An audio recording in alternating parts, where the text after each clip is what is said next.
अगर यही चलता रहा इस देश में, एक के पास इतना, उसे पता नहीं कितना है। आदमी बाहर वॉचमैनी करता है और कुत्ता अंदर रहता है। कुत्ता मुर्गा खाता है और वॉचमैनी करने वाला आदमी 2 वक्त की रोटी के लिए संघर्ष करता है। अगर यही ऊंच नीच का भेदभाव रहा इस देश में, अमीर को अमीर, गरीब को गरीब बनाने का षड्यंत्र निकम्मे लोग अगर चलाते रहे तो खूनी क्रांति होगी इस देश में, मारकाट होगी। और खूनी क्रांति हुई तो कौन मरेंगे? गरीब मारे जाएंगे। और जब मेरे बच्चे मुझसे पूछेंगे, पिताजी आपने तो बाबा साहब को पढ़ा था, आप जागरूक थे, आप लोगों को जगा सकते थे, आपने यह काम क्यों नहीं किया? मुझे वो डर सताता है, इसलिए मैं ये काम करता हूं कि मैं जवाब दे सकूंगा कि बेटे मैंने तो कोशिश की, लेकिन लोग नहीं जागे तो इसमें मेरा गुनाह नहीं है। बाबा साहब ने कहा है, जुल्म करने वाले से जुल्म सहने वाला ज्यादा गुनहगार है। ये मत समझना आप लोग मैं कभी वोट मांगने आऊंगा किसी के लिए, अपने लिए। नो, बदलेगा वोट से ही, ये मैं जानता भी हूं। लोकतंत्र में 2 ही तरीके से बदलाव होता है, या तो जनता आंदोलित हो या फिर कुर्सी में बैठने वाला आदमी ईमानदार हो। अगर जनता ईमानदार होगी तो कुर्सी में बैठने वाला ईमानदार हो जाएगा। अगर जीवन को समझ जाएगा बाबा साहब की तरह तो जनता चाहे जितनी बीमारी हो, लेकिन कुर्सी में बैठने वाला यदि बाबा साहब जैसा आदमी होगा तो वो भी बदलाव कर सकता है यदि जीवन को समझेगा तो। भारतीय संविधान के बारे में लोग पता नहीं क्या क्या कहते हैं। भारतीय संविधान में लिखा हम, हिंदू मुसलमान नहीं लिखा हम भारत के लोग, हम भारत के लोग भारत के मालिक बन के जनता का राज लाएंगे और जनता का राज लाकर भारत के लोगों को सामाजिक आर्थिक राजनीतिक न्याय देंगे। क्या सामाजिक न्याय मिला? आज भी राजस्थान में अगर किसी जमींदार के घर के बाहर से निकलता है गरीब आदमी, SC ST OBC का आदमी, तो जूती अपने हाथ में लेके चलता है, तो क्या सामाजिक न्याय मिला? नहीं मिला। आर्थिक आजादी मिली? अमीर का धन बढ़ रहा है, गरीब का घट रहा है, उसको बेरोजगार बनाया जा रहा है।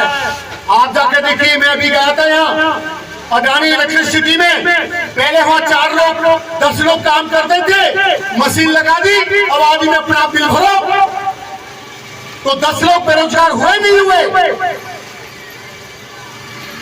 ये षड्यंत्र चल रहा है इस देश में। चंद लोगों के पास धन होगा, बाकी लोग सब गुलाम रहेंगे। और राजनीतिक न्याय है, अगर ये वोट की बराबरी नहीं होती तो AC में हगने मूतने वाला आदमी, AC में सोने वाला आदमी चुनाव के टाइम तुम्हारे पैर पकड़ने नहीं आता। ये वोट की बराबरी की बदौलत है जो आपको ये अधिकार मिला है। और 5 तरह की आजादी देता है संविधान। अगर विचारों की आजादी नहीं होती तो भारत नगर को तोड़ने का ऑर्डर था सुप्रीम कोर्ट का। भारत नगर के लोग नहीं बोलते तो सुप्रीम कोर्ट अपना फैसला वापस नहीं लेता। अगर बोलने की आजादी नहीं होती तो किसान आंदोलन नहीं होता। बोलने की आजादी नहीं होती, 2 अप्रैल 2018 को SC ST एक्ट खत्म कर दिया गया था। अगर आंदोलन नहीं होता तो ये बैक फुट पे नहीं आते। ये बोलने की आजादी की बदौलत है जो संविधान देता है। हर आदमी अपने धर्म को अपने तरीके से जी सकता है, ये संविधान आजादी देता है। और अवसर की समता की वकालत संविधान करता है। अमीर को अवसर है, गरीब को अवसर नहीं है। अगर हमारा बच्चा कोई क्रिकेटर बनना चाहे तो उसको मौका नहीं मिलेगा। जो एसी में रहता है उसको मौका मिलेगा। जो आदमी 100 किलो 50 किलो को सर पे रख के दौड़ सकता है वही तो अच्छी फील्डिंग कर सकता है। लेकिन गरीबों को अवसर नहीं है। अगर गरीबों को अवसर हो तो सारे गोल्ड मेडल भारत लेके आएगा। और जिनको अवसर है वो लेकर भी आ रहे हैं। राजस्थान से हमारी बेटी लेकर आई गोल्ड मेडल। और देश का संविधान व्यक्ति की गरिमा, राष्ट्र की एकता अखंडता सुनिश्चित करने वाली, बंधुता बढ़ाने के लिए यानी कि भाईचारा कायम करने की वकालत करता है। लेकिन देश का प्रधानमंत्री और देश का सुप्रीम कोर्ट का जज और राष्ट्रपति यदि धर्म की वकालत करता है वहां बैठकर तो संविधान का शोषण करता है, संविधान के खिलाफ काम करता है। और वही लोग षड्यंत्र फैलाते हैं, लोगों को बरगलाते बहरा कहते हैं कि संविधान ही खराब है। बाबा साहब ने कहा था अगर गलत लोगों के हाथ में संविधान होगा तो गलत साबित होगा और अच्छे लोगों के हाथ में संविधान होगा तो अच्छा साबित होगा। मेरे देश के लोगों, मैं ये चाहता हूँ आप किसी भी पार्टी में रहे, किसी भी संगठन में रहे, मेरा कोई विरोध नहीं है। लेकिन एक मकसद हो जाइए, एक मकसद होंगे तो देश बदलेगा। इस देश में एक बदलाव होना चाहिए।